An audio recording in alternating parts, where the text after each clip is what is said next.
ఇప్పుడు పద్మ గ్రహీతలలో రెండవ వారు మిస్ దీపికా రెడ్డి గారు.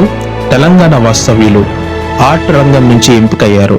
శ్రీమతి దీపికా రెడ్డి గారు 1965లో హైదరాబాద్ లో జన్మించారు. ఈమె ఒక కూచిపూడి డాన్సర్ అండ్ కొరియోగ్రాఫర్. ఈమె విదేశాలలో కొన్ని ప్రెస్టీజియస్ ఫెస్టివల్స్ లో కూచిపూడి నృత్యాన్ని స్టేజ్ పెర్ఫార్మెన్స్ చేశారు. Like Germany, Russia, Thailand, France లాంటి దేశాల్లో.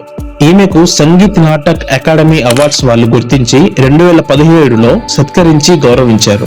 తర్వాత ఈమె దీపాంజలి అనే ఒక ఇన్స్టిట్యూషన్ కూడా హైదరాబాద్ లో స్థాపించి అక్కడ కొందరు యంగ్స్టర్స్ కి ట్రైనింగ్ ఇప్పిస్తున్నారు. మిస్ దీపికా రెడ్డి గారు, మీరు భారతదేశపు సాంస్కృతిక నృత్యాన్ని విదేశాలలో గుర్తింపు తీసుకురావడమే కాకుండా భవిష్యత్తు తరాల పిల్లలకు మీ కళను అందిస్తున్నందుకు, భారతదేశానికి మీ రంగంలో ఎనలేని సేవ చేస్తున్నందుకు మీకు హ్యాట్స్ ఆఫ్ చెప్తూ congratulations for getting honoured by Padma Shri madam.